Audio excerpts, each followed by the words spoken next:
Salutations le ciel de la terre, créature du créateur. Alors, pour ceux qui m'ont suivi, mardi c'était un peu hard pour moi, tu vois. Et, euh, et donc je suis rentrée, j'ai fermé les volets et je me suis dit je me mets en mode ermite pendant 3 jours. Je sors pas. Et je voulais jeûner, mais comme je l'ai dit, Jésus il m'a dit 46 kilos meuf, tu jeûnes pas. J'ai noté parce que sinon je vais être trop évasive, vous me connaissez, j'aime trop jacter. Donc je me suis mis les volets fermés, j'ai mis mon téléphone en ne pas déranger.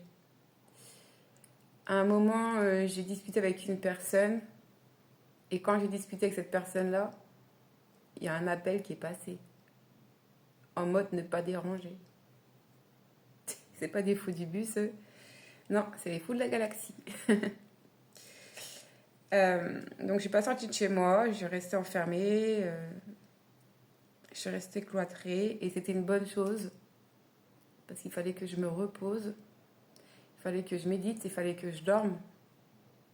À un moment, je vais manger, je me pose, je vais sur TikTok et je vois une vidéo qui dit va te coucher, retourne te coucher, retourne te coucher. Et tu sais, ça c'est les vidéos qui te passent quand c'est tard et que l'algorithme il te dit ouais ça fait un moment que tu es sur le réseau, va te coucher en fait. C'est comme quand j'avais Instagram, tu tombes dans les back et tu as des espèces de vidéos bizarres et tu lis les commentaires où les gens ils te donnent du bien. Ils te disent ça va aller, machin, on verra la lumière au bout du tunnel. Enfin, il n'y a que des messages, on sait qu'on est dans. On sait, ils savent où ils sont eux. Moi, quand je regardais ça, je me sentais avec eux, mais je n'étais pas au courant. Parce que le monde spirituel, on me l'avait caché. Alors que ma famille est hautement spirituelle à la base, même si ils ont décidé de me cacher tout ça. Euh, Donc j'ai eu des commentaires, tout ça. J'ai pas répondu tout de suite. J'ai attendu le vendredi après avoir vécu la libération totale.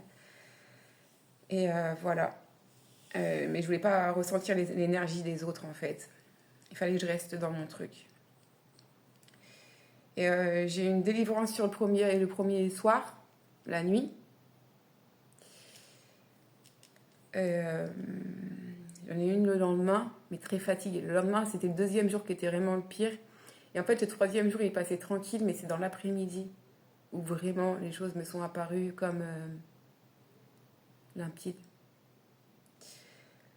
Euh, c'est l'identité.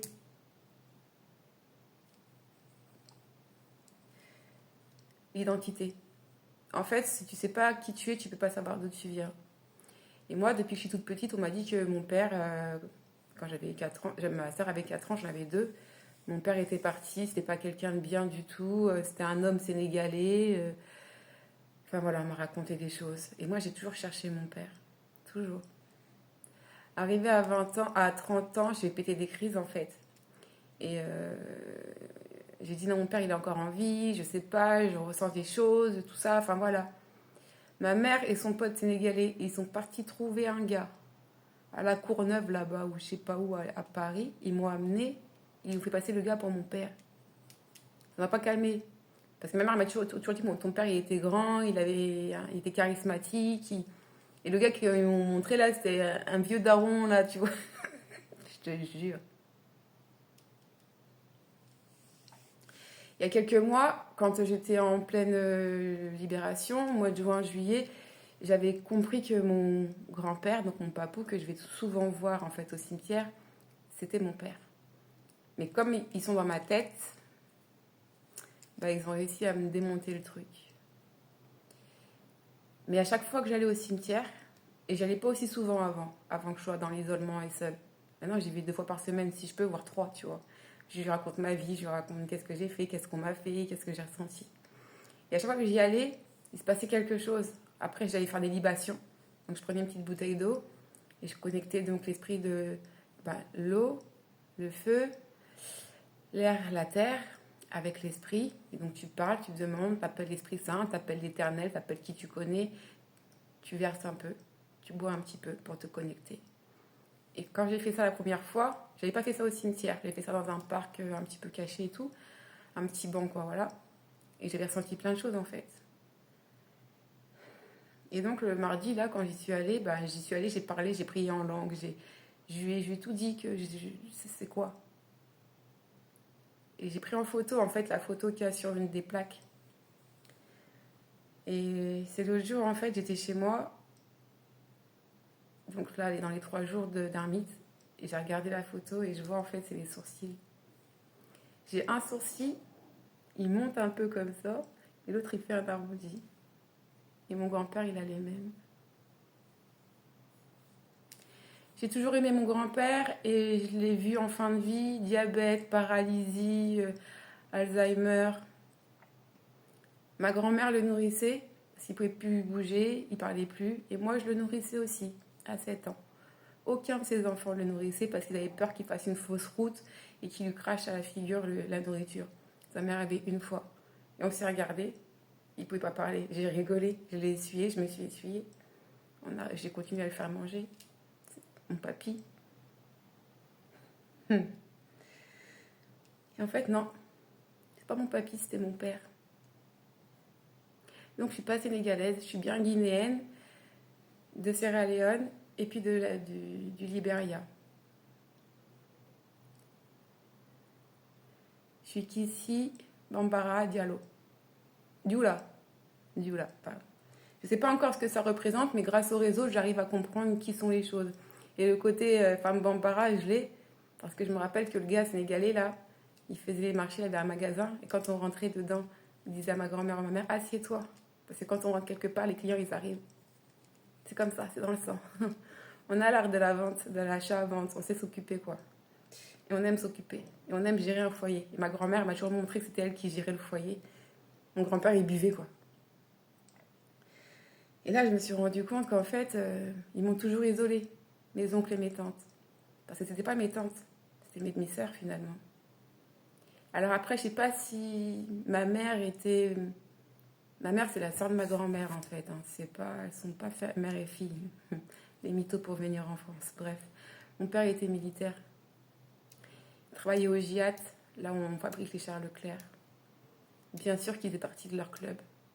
Bien sûr que possiblement qu'il m'a touché. Et du fait que j'aille le voir souvent et que je lui ai pardonné, c'est ça qui a ouvert ma porte aux ancêtres. Le pardon gratuit, je ne savais pas qui je pardonnais. Et mes oncles et mes tantes, et ma sœur, et ma mère, ils m'ont mis à l'écart. Ils m'ont pris mon héritage spirituel parce que c'était moi en fait qui étais chef. Ils m'ont pris mes dons. Ils se sont partagé l'héritage à la mort de ma grand-mère en 2022. Et c'est là que ma sœur, elle a arrêté de me parler. Ma sœur, elle me faisait toujours des cadeaux. Elle me ferait toujours des petites choses. Elle me dit, viens à Lyon, viens à Lyon. Elle me volait mon énergie, elle me faisait des cadeaux. Mais après, quand elle a eu de l'héritage, elle a eu de l'argent. Elle a plus eu besoin de mon énergie. Elle a commencé à me péter dessus un peu, tu vois. Je parlais plus, j'ai envoyé des messages, je répondais pas. Tu sais, des trucs comme ça quand tu commences à être un petit peu dans l'isolement. Ma famille, c'est des détraqués. Ils font des trucs sales. Petite, j'allais dormir avec ma grand-mère. Et tu sais, on t'enlève de la mémoire. On te donne des noix de cola avec je sais pas trop quoi. Quand je sortais avec Chien Cochon, en janvier 2022, j'avais fait un rêve. Je voyais ma grand-mère mettre des trucs dans ma nourriture et je fais non, je veux pas, je veux pas, je veux pas. On m'a forcé, puis j'ai pris, après t'as oublié quoi. Tu sais plus. Et la médecine chez nous, c'est fort. Et en fait, mon ex Chien Cochon, c'est exactement, en fait, je crois, le même type de gars qu'était mon père. Quand dans la Bible, on te dit que tes enfants vont hériter de le mal que tu as fait, c'est tes enfants qui vont attraper. C'est ça qui m'est arrivé. Et en fait, ils cherchaient à m'éteindre parce que j'étais la dernière preuve de leur mensonge. Parce que si tu mens sur un état civil, tu changes un nom de famille, ça inclut la mairie, ça inclut l'hôpital, ça inclut des avocats, ça inclut des gens à payer. Tout ça pour l'argent, pour l'énergie, le statut social. Ils ont éteint la lumière. Sauf que moi, j'étais une enfant de Dieu. Mais il y en a beaucoup qui ont été éteints comme ça. Et c'est pour eux que je me bats. C'est pour vous que je me bats. Moi, je m'en fous. Ça fait longtemps que j'ai souhaité la mort avec tout ce que j'ai vécu. Elle n'est jamais arrivée. Mais quand j'ai appelé Dieu, il est venu. Je vous souhaite de le rencontrer. L'Éternel. On n'a pas de religion. Notre religion, c'est l'amour. Et je vous aime. Je nous aime. Prenez soin de vous.